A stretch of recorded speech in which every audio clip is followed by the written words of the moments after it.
Bonjour à toutes et à tous et bienvenue à nouveau dans l'émission. Nous sommes ici avec Chas Freeman, diplomate à la retraite, ambassadeur et ancien secrétaire adjoint à la défense des États-Unis. Merci, comme toujours, d'être revenu dans l'émission. Jara de Ford Jones Secretary Easter fan Rascal for the Pinuni Pardo de Secretary. Oh, désolé, j'ai oublié assistant. Je viens de te promouvoir. Oui, désolé pour ça. Je vous remercie. Eh bien, ce dont je voulais discuter avec vous, c'est qu'il semble que nous soyons arrivés à un point où les guerres sont remplacées, ou du moins semblent toucher à leur fin, avec certaines propositions d'accords de paix. Encore une fois, je suis un peu pessimiste, et certains de ces accords ont moins de potentiel que d'autres. Mais on le voit, de l'Ukraine au Moyen-Orient. Pour commencer par l'Ukraine, il semble que la diplomatie entre les Américains et les Russes se soit poursuivie et qu'il y ait désormais un accord. Certains rapports indiquent que Trump l'a approuvé. Que pensez-vous de ces accords? Les Européens, bien sûr, sont très mécontents parce qu'ils n'ont pas été inclus. Et j'ai l'impression qu'ils ne souhaitent pas vraiment que la guerre se termine, d'une manière ou d'une autre. Comment interprétez-vous ce nouvel accord de paix proposé? How do you make sense of this new peace agreement being put forward? Well, of course, what we're told is that there have been. Eh bien, bien sûr, on nous dit qu'il y a eu des discussions secrètes hors caméra entre les États-Unis et la Fédération de Russie. On ne sait pas clairement quel en est le contenu. Il y a diverses fuites qui me semblent être des ballons d'essai, mais je pense qu'il est trop tôt pour commenter ce tableau général d'une paix qui éclaterait partout. Ce sont de fausses paix. Donald Trump marque des points pour le prix Nobel de la paix. Je suppose qu'il veut venir vous rendre visite à Oslo. Mais en réalité, il n'y a pas de paix entre l'Inde et le Pakistan, entre le Rwanda et le Congo, entre le Cambodge et la Thaïlande. En fait, ils se battent à nouveau. Et il n'y a pas de paix en Ukraine. Et il n'y aura peut-être jamais de paix en Ukraine à travers le processus quasi-diplomatique géré par Donald Trump. Quasi-diplomatic process. What does seem clear is that there has been a Ce qui semble clair, c'est qu'il y a eu une réévaluation à Washington concernant la question ukrainienne. Le général Kellogg, qui a été un fervent partisan du gouvernement Zelensky et un diffuseur de la propagande ukrainienne sur la guerre, ne semble plus être impliqué. On nous dit que le secrétaire de l'armée et 2 généraux 4 étoiles se sont rendus à Kiev pour parler aux Ukrainiens. Vraisemblablement, pour leur donner une dose de réalisme en lien avec les discussions présumées avec les Russes. Nous avons eu le démenti mystérieux des Russes selon lequel ils ne se rendaient pas à Istanbul pour rencontrer Zelensky. Donc tout cela est très confus. Mais je ne pense pas que la paix soit en train d'éclore quelque part. Vraiment.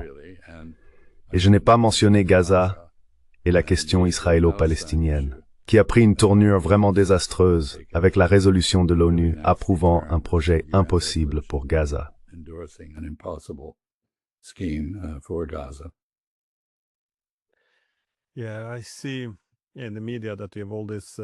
Oui, je vois dans les médias tous ces rapports et interprétations de l'accord de paix censé mettre fin à la guerre en Ukraine.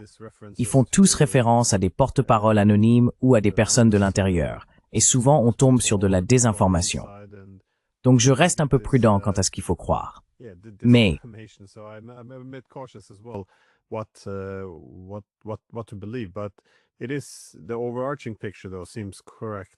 dans l'ensemble, le tableau général semble toutefois correct. Les États-Unis et la Russie ont en quelque sorte trouvé un terrain d'entente sur la manière dont cette situation doit être résolue, à savoir la division de Zaporizhia et de Kherson avec les Ukrainiens. Et bien sûr, la question de la Crimée est désormais pratiquement mise de côté. La question est donc de savoir si cela est acceptable pour les Russes, car ils ne contrôlent toujours pas environ 14% de Donetsk. Ils progressent rapidement, l'armée ukrainienne s'effondre, et Zelensky est en grande difficulté en raison de problèmes de corruption et d'une lassitude générale face à la guerre en Ukraine. And general war fatigue in Ukraine. And so Je pense donc qu'il y a deux questions à poser. Combien de temps Zelensky restera-t-il au pouvoir, ou plus précisément dans une position de pouvoir? Car il n'est pas clair combien de pouvoir il exerce réellement. Et combien de temps l'Ukraine tiendra-t-elle? Quand cédera-t-elle? Ces options se réduisent très rapidement.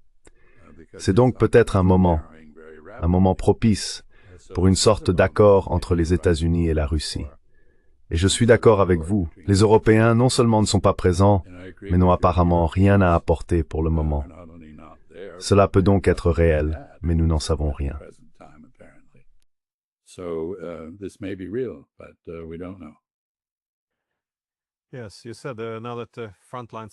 Oui, vous avez dit que désormais, les lignes de front s'effondrent de plus en plus vite, et nous voyons l'avancée russe s'accroître ou s'intensifier. Il progresse maintenant à une vitesse bien plus grande. Cela crée d'autres problèmes au-delà des pertes territoriales et logistiques. Cela signifie aussi que nous voyons des milliers d'Ukrainiens tués ou piégés dans des poches, car plus les Russes avancent rapidement, plus les retraits deviennent désorganisés. Et bien sûr, il est très difficile de quitter les villes lorsqu'elles sont encerclées, simplement s'éloigner de ces positions. Donc ils finissent par rester. Ensuite, avec ces pertes supplémentaires, le moral chute et il y a moins de force pour tenir les lignes de front. Ainsi, tout semble s'enchaîner, s'effondrer. Mais cela reste logique, toutefois, si Washington pousse à mettre fin à tout cela, car une victoire russe, je pense, serait très laide.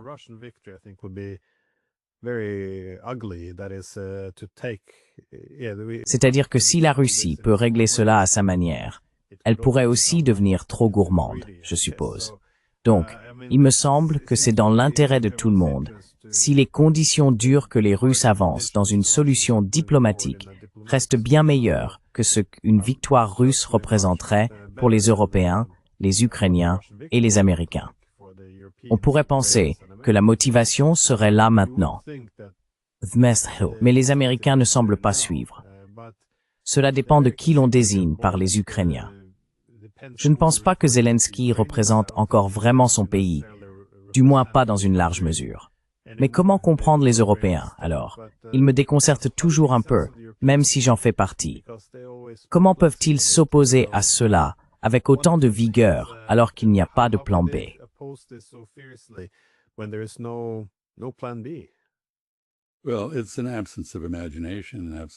Eh bien, c'est une absence d'imagination, une absence d'art de gouverner, une absence de leadership. Pratiquement tous les pays européens d'importance dans cette guerre ont une politique fracturée, un gouvernement très faible et aucun consensus. Et dans ce contexte, je pense que nous avons vu plusieurs forces à l'œuvre. Tout d'abord, le conditionnement de la guerre froide. Considérer les Russes comme des monstres à tenir à distance est encore bien vivant dans la psychologie européenne. Il est exploité pour les raisons habituelles. Lorsqu'on n'a pas de programme, on cherche à enflammer le soutien nationaliste en désignant un ennemi et en se positionnant contre lui. Il y a aussi la question de l'anxiété européenne concernant la relation avec les États-Unis et de savoir si la protection américaine dont l'Europe a bénéficié pendant 4-20 ans touche désormais à sa fin. Ce qui signifie, Dieu, que nous devons affronter les Russes par nous-mêmes.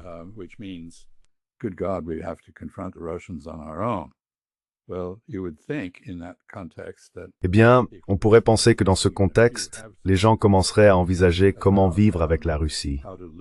Et quelques-uns ont commencé à y réfléchir, peut-être dans un cadre eurasien plutôt que purement européen. Je sais que certains penseurs en France, en particulier, semblent aller dans cette direction. Mais pour le moment, les Européens n'ont aucune idée. Ils n'ont rien à proposer. Et en fait, l'une des choses qui se produisent, mettant en quelque sorte un terme à l'Ukraine, c'est que non seulement il y a le problème de corruption lié à Zelensky, qui met en évidence un obstacle fondamental à l'adhésion à l'Union européenne, pour ce qu'il restera de l'Ukraine après cette guerre, mais les Européens se retrouvent en réalité à devoir assumer seuls la situation laissée par les États-Unis.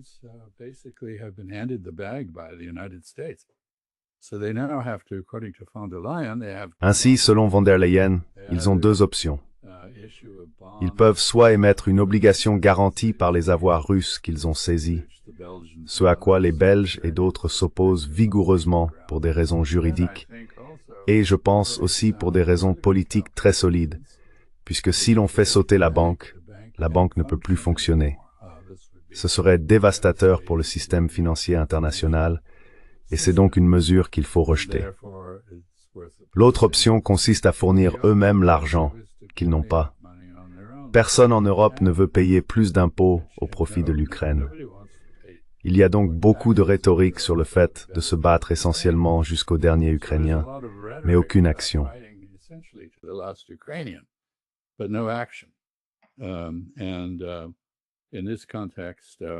Et dans ce contexte, normalement, je dirais bien sûr que les Européens devraient faire partie de tout dialogue concernant l'Ukraine.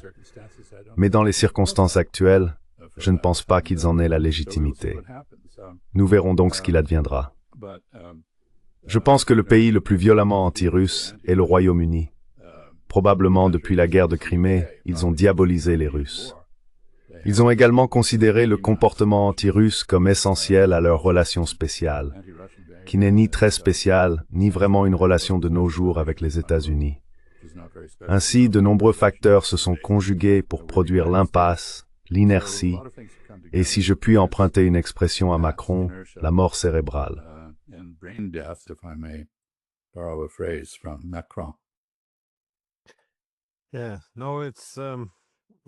Oui, non. C'est très étrange quand ils parlent de paix en Europe, parce qu'ils disent qu'ils y restent attachés. Mais quand Macron est allé en Chine, il demandait leur aide pour mettre fin à la guerre. Les Chinois, je pense, ont d'abord cru qu'ils voulaient une véritable diplomatie et des négociations, mais il s'est avéré que non, il fallait imposer des sanctions, briser les Russes. Donc la seule voie vers la paix, selon eux, c'est de les briser.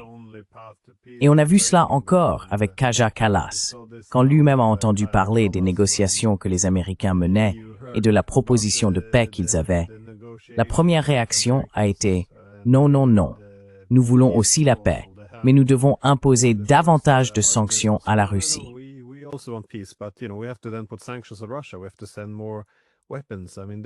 Nous devons envoyer plus d'armes. Je veux dire, ils veulent tout faire, sauf réellement parler aux Russes.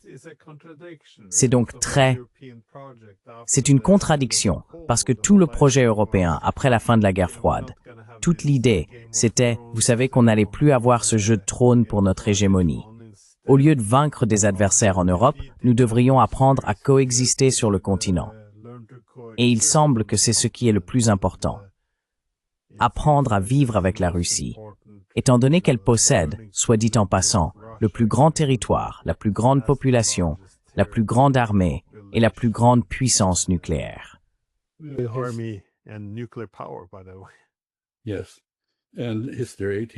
Oui, et l'histoire enseigne, ou devrait enseigner, aux Européens que sans inclure toutes les grandes puissances européennes dans un système destiné à maintenir la paix, celle-ci ne peut être préservée.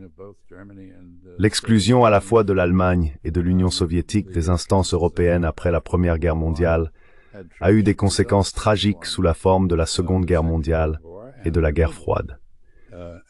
Et donc j'ai trouvé cela... Vous disiez être perplexe face à la confusion européenne. Je le suis tout autant.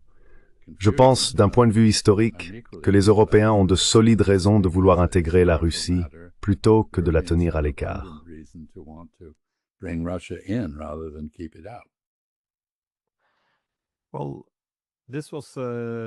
Eh bien, c'était pourtant du bon sens.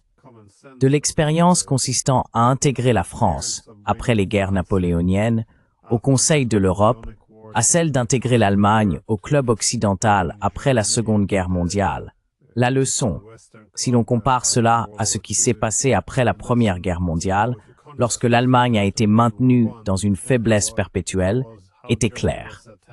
Il y avait toujours eu, en Europe, au cours des dernières décennies, une idée de bon sens, selon laquelle la paix découlerait d'une architecture de sécurité inclusive. Mais il semble qu'après la guerre froide, une nouvelle logique soit apparue. La paix ne serait plus créée par cette architecture de sécurité inclusive, mais plutôt puisqu'elle émanerait de la démocratie, nous aurions des institutions de sécurité interdémocratiques.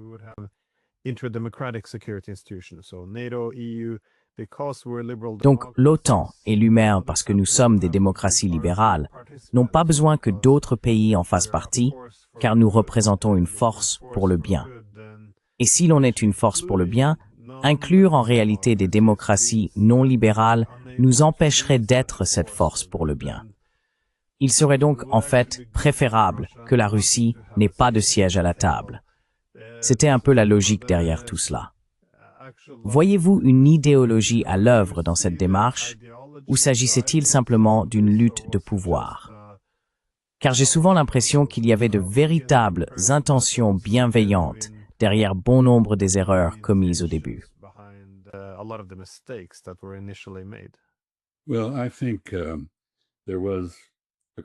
Eh bien, je pense qu'après la fin de la guerre froide, une question s'est posée sur ce qu'est réellement l'Europe. Il existait une structure appelée l'Organisation pour la coopération et la sécurité en Europe, qui incluait le Tadjikistan, l'Ouzbékistan, le Kazakhstan et le Kirghizistan, comme faisant partie de l'Europe. Eh bien, clairement, ce n'était pas le cas. Il y a donc eu un effort pour définir l'Europe, et la définition qui s'est imposée était tout sauf la Russie. Cela a alimenté l'élargissement de l'OTAN. L'idée était que nous devrions avoir tous les Européens, c'est-à-dire tout le monde sauf les Russes, dans une structure de sécurité commune. C'était la logique. Et c'était tragiquement faux. Je pense que j'ai en fait contribué à promouvoir cette erreur, car je me souviens m'être demandé lorsque je suis devenu secrétaire adjoint à la Défense. Où est l'autre la réponse? Quelle était la question?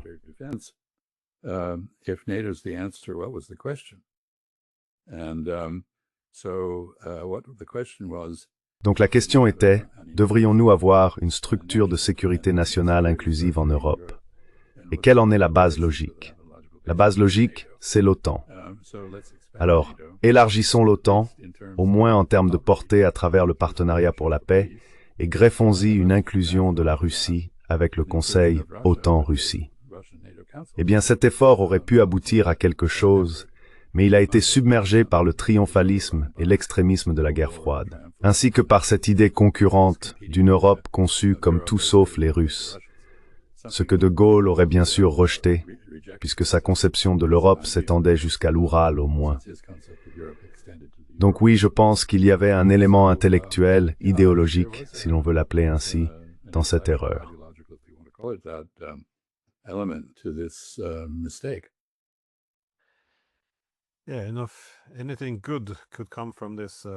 Oui, et si quelque chose de positif pouvait sortir de cette guerre horrible, ce serait que nous puissions apporter quelques corrections à l'architecture de sécurité.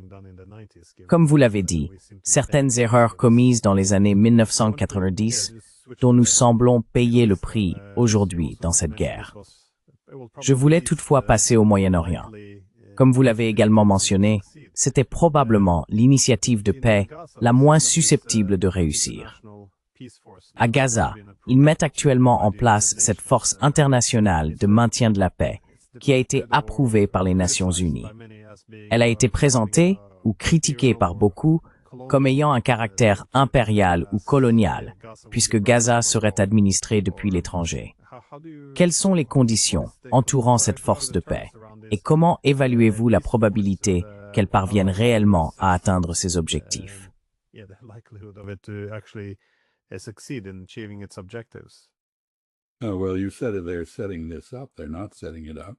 Eh bien, vous avez dit qu'ils mettaient cela en place. Ils ne le font pas. Personne ne rejoindra cette force si son objectif est de frustrer l'autodétermination palestinienne et de renforcer le contrôle israélien sur Gaza, ce que ferait la résolution fondée sur le plan Trump. Donc personne dans le monde arabe ne financera la reconstruction de Gaza, comme Trump l'envisage, à moins que cela ne soit lié à l'émergence d'un État palestinien. C'est très clair. Et personne ne risquera la vie de ses soldats contre le Hamas, qui a déclaré qu'il ne se désarmerait pas, comme l'exige le plan Trump. Je pense que c'est en réalité très intelligent de la part du Hamas, car ce serait un suicide pour lui de se désarmer. Nous avons vu ce qui arrive à ceux qui concluent des accords avec les Israéliens. Ils ne respectent pas les accords, et ils ne respectent pas celui-ci non plus. They don't keep the agreements, and they're not keeping this agreement.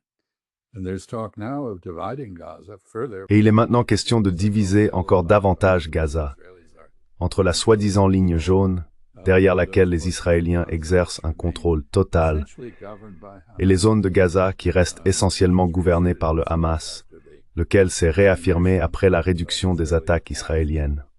Cependant, le Hamas n'a pas été en mesure de défendre Gaza depuis que le soi-disant plan de paix a été approuvé par les Israéliens.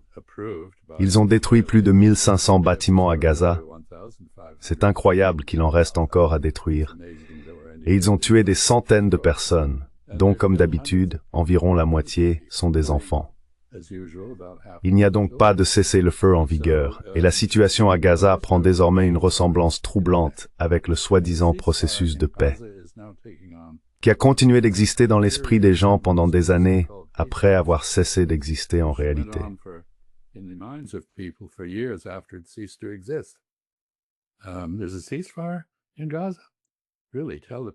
Il y a un cessez-le-feu à Gaza. Vraiment. Dites-le donc aux habitants de Gaza. Je pense que c'était un moment honteux pour le Conseil de sécurité des Nations Unies. Les Chinois comme les Russes avaient compris que ce plan allait se terminer dans la disgrâce, non seulement pour l'ONU, mais aussi pour les États-Unis. Et pourquoi interrompre un processus dans lequel les États-Unis, en réalité, se préparent à une grande chute? Ce ne sera pas une Trump Tower à Gaza City. Et il n'y aura pas de prix Nobel de la paix pour quelque chose qui n'est pas la paix, mais une tentative de pacifier Gaza, ce que les Israéliens n'ont pas réussi à faire militairement. Ils espèrent maintenant qu'avec le soutien américain et la couverture de l'ONU, ils pourront y parvenir par des moyens non militaires. Cela n'arrivera pas. Ce n'est donc qu'un épisode de plus dans une longue histoire de nettoyage ethnique, de génocide et de guerre, humanitarian and warfare by the Israeli state. And the final notice is, this is also Le dernier point, c'est que cela marque aussi un retour au concept de mandat de la Société des Nations. C'est un effort néocolonial. Tony Blair ou Donald Trump, ou quelqu'un, n'importe qui, sauf un Palestinien, est censé diriger Gaza avec l'aide de collaborateurs palestiniens. Pour reprendre votre propre histoire, des technocrates qui soutiendront l'absorption de Gaza par Israël, ou à défaut, une sorte de version fantasmée de Las Vegas sur la Méditerranée. Cela n'arrivera pas. Et je trouve honteux que, on pourrait dire que c'est vraiment dommage que les Russes et les Chinois n'aient pas mis leur veto à cette affaire. Mais ils avaient de bonnes raisons de ne pas le faire. Tout d'abord, cela avait été approuvé par opportunisme, par l'autorité palestinienne et par divers autres acteurs arabes.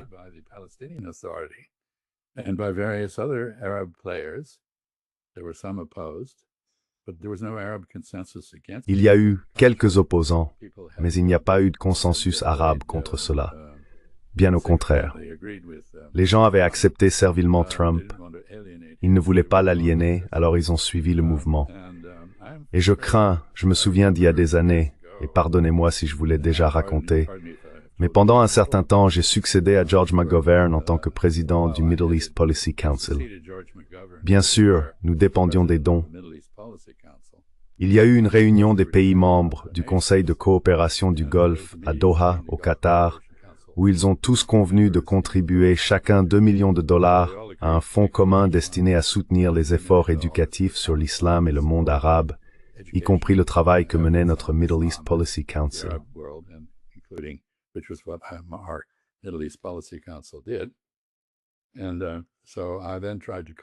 Alors, j'ai essayé de récupérer l'argent, vous savez. Je me souviens être allé voir l'ambassadeur des Émirats arabes unis, et je lui ai dit, « Eh bien, vous aviez promis cet argent, n'est-ce pas? » « Oh oui, nous l'avons fait. » Et j'ai dit, « Eh bien, l'avez-vous réellement versé? » « Oh non, nous ne pensions pas vraiment ce que nous disions, » a-t-il répondu. Donc oui, il ne le pensait pas. Vous savez, ce n'est pas un nouveau jeu.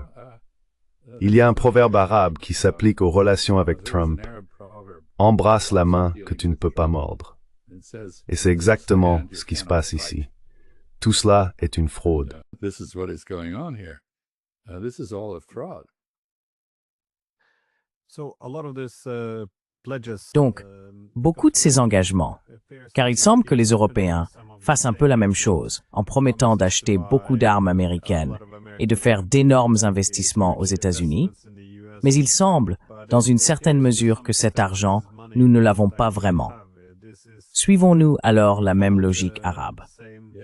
Arab logic then, not kissing Well, hand. apparently, appeasing Trump. Eh bien, il semble qu'apaiser Trump soit une stratégie de couverture très précieuse. Et maintenant, je dois dire que le président Trump est en difficulté politique aux États-Unis. De plus en plus d'informations sortent sur les dossiers Epstein, y compris des récits vraiment répugnants de son implication avec des filles à peine adolescentes, voire pas encore adolescentes. Et vous savez, une grande partie de sa base a été composée de chrétiens évangéliques, qui semblent avoir été prêts à fermer les yeux sur son comportement plutôt peu chrétien dans d'autres contextes. Mais il est en difficulté. Sa propre base se rétrécit. Il y a aussi la question des tarifs douaniers. Il a dû revenir sur les tarifs concernant la nourriture et d'autres produits de première nécessité, parce que comme tout le monde l'avait compris, sauf lui, cela provoque de l'inflation. Et les prix gonflés agacent les consommateurs. En fait, on observe une hausse des défauts de paiement sur les factures de services publics aux États-Unis. Defaults on utility bills in the United States. People don't have the disposable income to deal with. Les gens n'ont pas le revenu disponible nécessaire pour faire face à la fois à la hausse du prix des produits de première nécessité et à leur propre logement. Ce n'est donc pas une situation dans laquelle l'autorité de M. Trump se trouve renforcée. Bien au contraire. Et je ne sais pas où cela mènera. Enfin, je noterai simplement qu'il semble se détériorer mentalement et physiquement. Il existe une analyse très solide à ce sujet réalisée par un Américain, un psychologue vraiment brillant, le Dr. John Gardner, disponible sur YouTube. Elle est interviewée par quelqu'un du Times de Londres, je crois, et c'est très pénible à regarder, car l'analyse factuelle est très détaillée, et le Dr. Gardner n'invente absolument rien. Je pense donc, comme certains d'entre nous l'avaient envisagé, que l'infaisabilité d'une grande partie du programme de Trump est en train de se retourner contre lui. Infeasibility of much of the Trump program is now coming back to bite him. Well, that fall of his, though, it's. Eh bien, sa chute tout de même. Cela doit être assez traumatisant pour n'importe qui. Je veux dire, la victoire électorale qu'il avait remportée, c'était comme la plus grande histoire d'outsider. La façon dont il a été écarté du pouvoir, puis est revenu d'une manière aussi spectaculaire. Il y a eu la tentative d'assassinat, qui pour certains de ses partisans lui a presque donné un statut de messie. Et maintenant, il passe de cela à oui, à cet effondrement de sa présidence. Mais cela a du sens tout de même. Je veux dire, quand on a tous ces problèmes intérieurs dans l'administration Trump, les dirigeants politiques cherchent souvent des succès à l'étranger à la place. Et je suppose que c'est à ce moment-là que les alliés vont vendre à Trump de fausses victoires, et il sera très heureux d'acheter ces fausses victoires. Donc, vous voyez, il l'apaise. Il peut paraître comme un grand personnage sur la scène internationale. Donc, en quelque sorte, tout le monde y trouve son compte, sauf le reste du monde, bien sûr. Mais,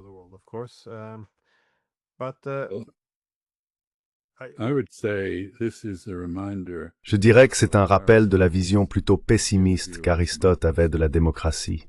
Il disait en substance que la démocratie mène inévitablement à la démagogie et que la démagogie conduit à la tyrannie.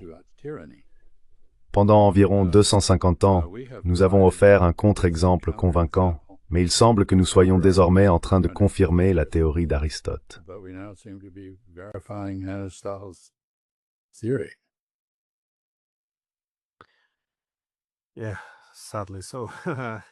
oui, malheureusement.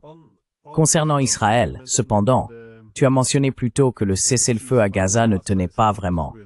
Mais aussi, encore une fois, j'ai vu certains rapports disant qu'après qu'Israël a bombardé un peu, on entendait depuis Washington, eh bien, le cessez-le-feu est de retour. comme si on pouvait simplement faire de petites pauses.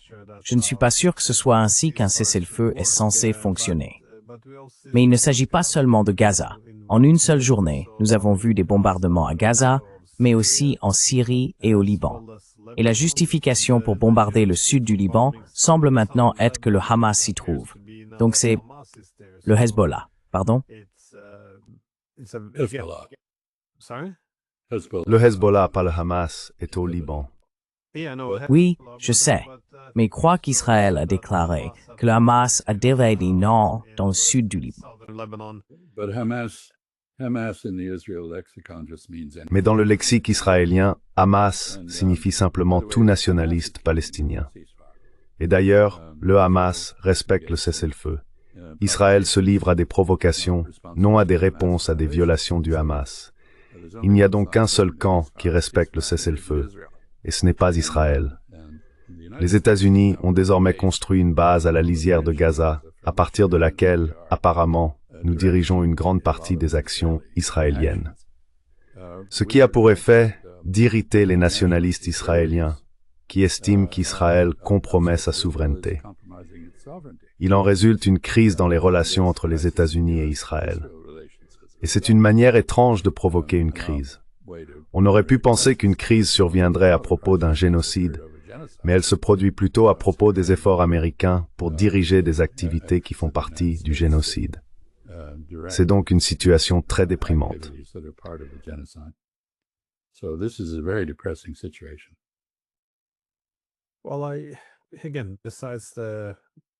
Eh bien, encore une fois, en plus de l'escalade des tensions avec Gaza et le Liban, nous voyons également des rapports indiquant que Netanyahou a visité les territoires nouvellement occupés en Syrie. Que devons-nous en penser? Cela ne semble pas être quelque chose qu'ils feraient s'ils avaient l'intention de rendre ces territoires.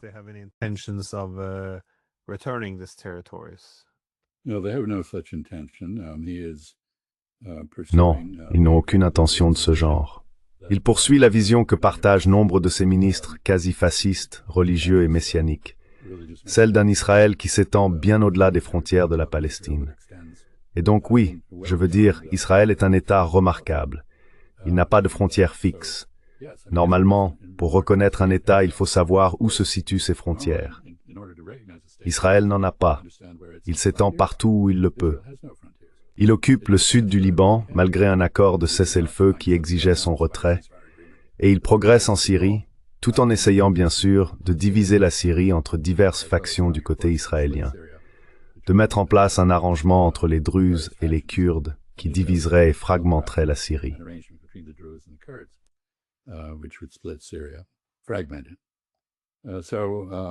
It has come to the attention of the world that Il est donc devenu clair pour le monde que la source d'instabilité en Asie occidentale n'est pas, comme on l'a prétendu, l'Iran, mais Israël. Par conséquent, on voit diverses coalitions se former pour contenir Israël, et on observe des stratégies de précaution à son égard, comme le pacte de défense saoudo-pakistanais, qui, soit dit en passant, va faciliter la ruée technologique chinoise vers le royaume d'Arabie saoudite, puisque la technologie militaire pakistanaise est entièrement chinoise ou d'origine chinoise et a fait ses preuves dans les combats contre l'Inde, ce qui la rend désormais crédible. C'est à mon sens une évolution vraiment importante en cours. Alors que nos regards sont tournés vers les massacres de masse perpétrés par Israël, ceux-ci ont des conséquences en matière de réarrangement géopolitique. Et je pense que c'est un point essentiel.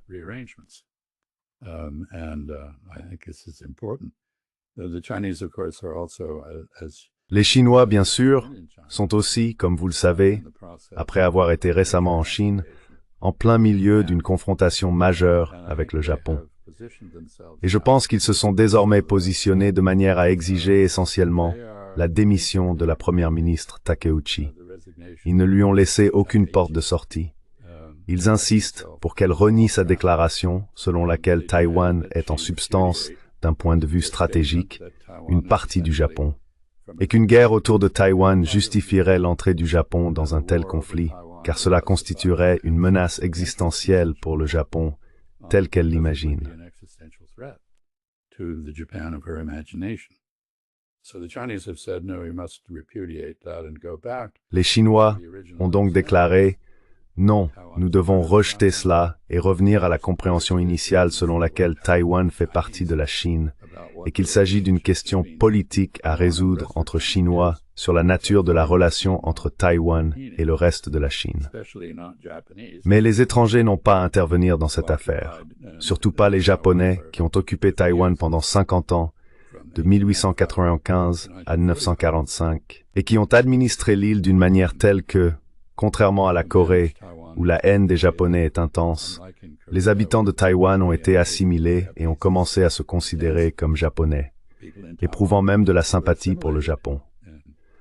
Certains Japonais ressentent la même chose à leur égard, notamment Madame Takeichi, qui s'est souvent exprimée ouvertement par le passé et entretient des liens étroits avec Taïwan. C'est donc un véritable casse-tête pour les hommes politiques japonais.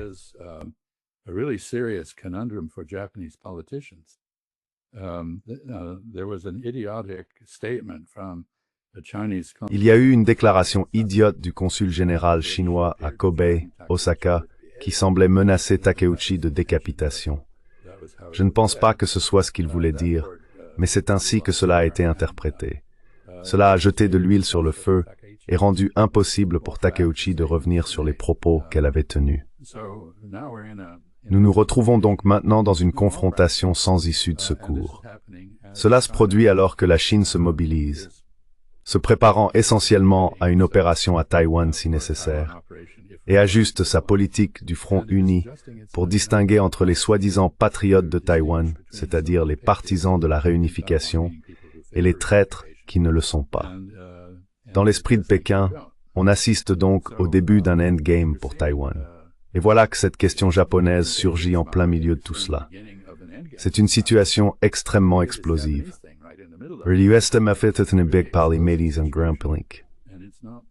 At all covered adequately in the mainstream media. Eh bien, pensez-vous que ça pourrait évoluer vers une véritable guerre ouverte à propos de Taïwan? Parce que,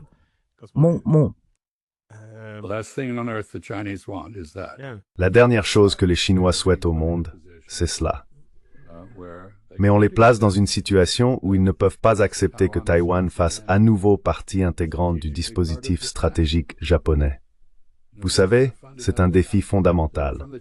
Du point de vue chinois, l'impératif concernant la question de Taïwan est d'abord de mettre fin à la guerre civile, que l'intervention américaine a perpétuée en 1950 après le déclenchement du conflit coréen, et ensuite d'éliminer les dernières forces étrangères et sphères d'influence encore présentes sur le territoire chinois.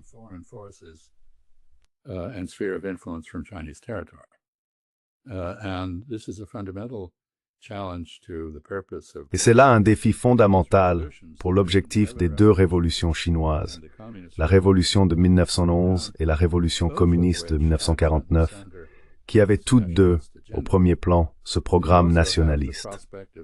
Il y a aussi la perspective que Xi Jinping n'ait pas de troisième mandat et qu'il veuille entrer dans l'histoire chinoise comme un grand homme en résolvant la guerre civile et en éliminant la sphère d'influence étrangère du territoire chinois. Et c'est dans ce contexte que Takeuchi intervient, réaffirmant une forme de sphère d'influence étrangère qui avait été supprimée en 1945. C'est donc très explosif. Et je ne sais pas comment ça va évoluer.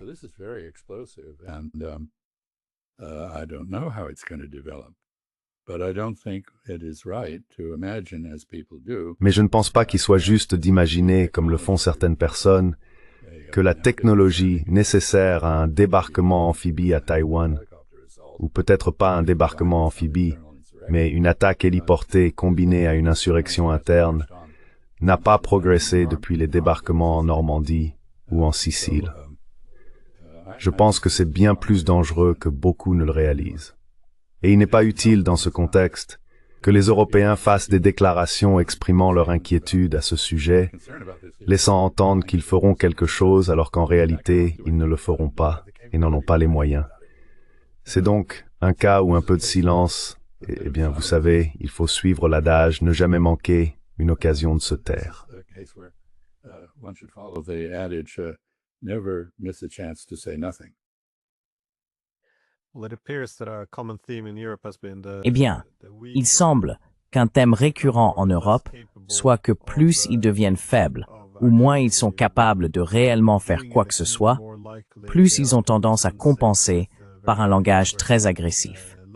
Il y a quelques semaines, j'étais à l'université Columbia avec Jeffrey Sachs à New York, et nous avons fait une simulation d'une guerre possible autour de Taïwan. Ce qui m'a frappé, c'est à quel point il est intéressant de constater que aucune des parties ne veut cette guerre, mais qu'il est tout de même incroyablement difficile de l'éviter. C'est un peu la conclusion que j'en ai tirée.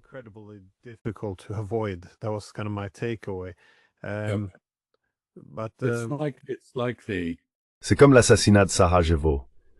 En gros, on a, pour reprendre le titre d'un très bon film, une maison de dynamite et une mèche prête à être allumée.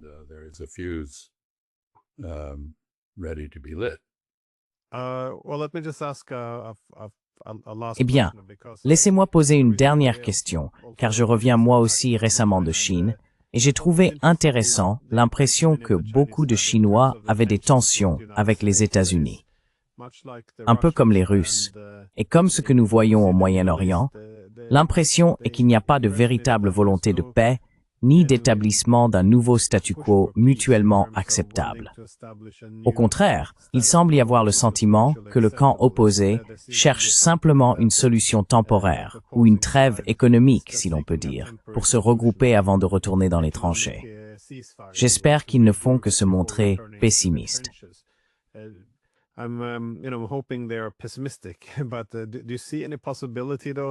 Mais voyez-vous une possibilité pour les États-Unis et la Chine de réinitialiser leurs relations d'une manière ou d'une autre?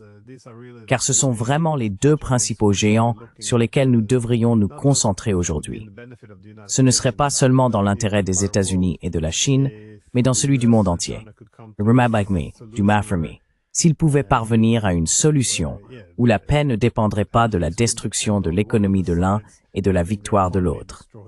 Idéalement, nous aboutirions à un scénario où ni les États-Unis ni la Chine ne seraient vaincus, mais où il existerait plutôt des conditions acceptables, un nouveau statu quo leur permettant de vivre côte à côte.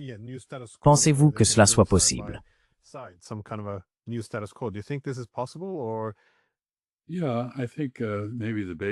Oui, je pense que la base d'un nouveau statu quo, ou peut-être le nouveau statu quo lui-même, a été établie lors de la rencontre à Busan entre Donald Trump et Xi Jinping. C'était la première rencontre entre les deux parties où elles étaient clairement sur un pied d'égalité. Et Donald Trump, je crois, a mal interprété cela. Il est fasciné par l'idée de hiérarchie et de pouvoir, et il a qualifié cette rencontre de réunion du G2, un concept rejeté par tout le monde au cours de la dernière décennie, mais qui trouve ses racines dans les théories de Brzezinski. Quoi qu'il en soit, les deux parties se sont rencontrées en tant qu'égales, c'est nouveau, et elles ont confirmé qu'elles étaient dans une situation de confrontation. C'est cela, le statu quo. Elles ont conclu une trêve d'1 an, ou à peu près, très semblable aux autres cessez-le-feu que Donald Trump a négociés, c'est-à-dire très vague, sans détails tout à définir.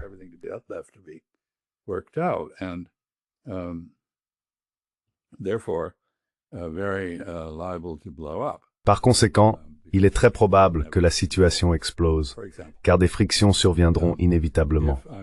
Par exemple, si j'ai raison au sujet de la Chine, qui prépare la phase finale concernant Taïwan, cela implique qu'à un moment donné, elle fera à Taïwan une offre qu'il ne pourra pas refuser.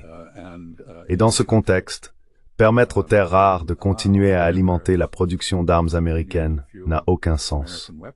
Ils ont donc supprimé les contrôles mondiaux sur les terres rares, calqués sur les contrôles à l'exportation américains, qui s'appliquent de manière extraterritoriale. Ils ont suspendu cette mesure pendant 1 an, mais ils n'ont pas suspendu l'interdiction d'approvisionnement des utilisateurs finaux militaires en terres rares. Et je pense que nous sommes en train de le découvrir.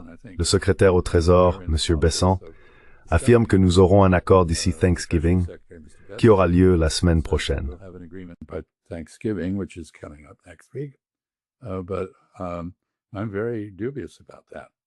Mais je suis très sceptique à ce sujet. Je ne pense pas qu'il y aura un accord qui renouvelle les approvisionnements au Pentagone. Et dans ce contexte, l'Europe est également un acteur, mais elle ne gère pas la question avec beaucoup d'adresse. Le fait est que, en ce qui concerne les terres rares, nous parlons d'une période de 4 à 5 ans avant que des chaînes d'approvisionnement alternatives puissent être développées et que la capacité de traitement de ces terres rares soit en place. Il faut donc faire quelque chose entre-temps, et il doit y avoir une compréhension à ce sujet. C'est donc oui un nouveau statu quo, peut-être. Peut-être que c'est exact, mais c'est un statu quo dans lequel les tensions se perpétuent et où l'on entend un roulement de tambour annonçant une confrontation entre le nationalisme chinois et l'hubris américaine.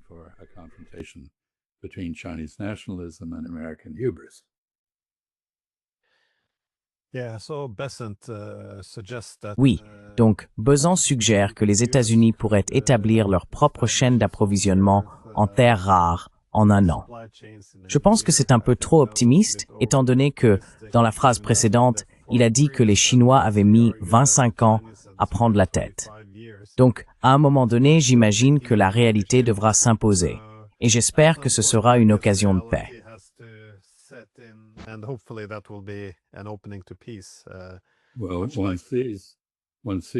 Eh bien, on voit les États-Unis et d'autres s'agiter frénétiquement, essayant d'identifier les sources de terres rares, des cartes du Kazakhstan avec chaque gisement indiqué, de nouvelles relations avec l'Asie centrale fondées sur le commerce des terres rares et ainsi de suite.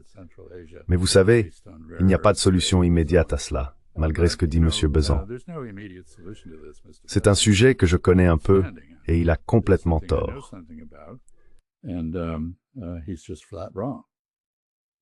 Eh bien, les terres rares n'ont en réalité pas si rares. C'est le traitement qui est la partie compliquée.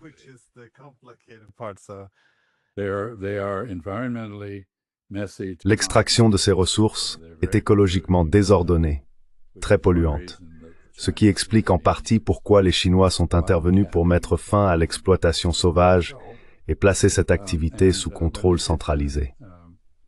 Lorsqu'ils ont fait cela, ils avaient deux objectifs. L'un était de stopper les dégâts environnementaux et l'autre de mettre fin à la contrebande, dont la majeure partie partait vers le Japon.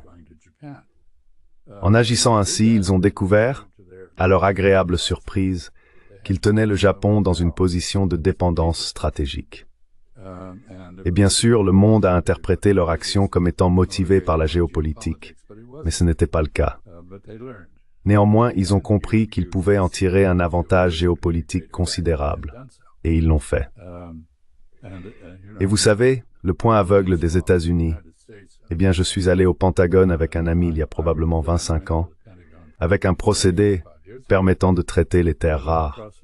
Et ils ont dit non, cela ne nous intéresse pas, nous vendons nos réserves, nous pouvons en acheter sur le marché. C'était donc une erreur stratégique d'une gravité extrême, et je suppose que l'Europe a fait la même chose.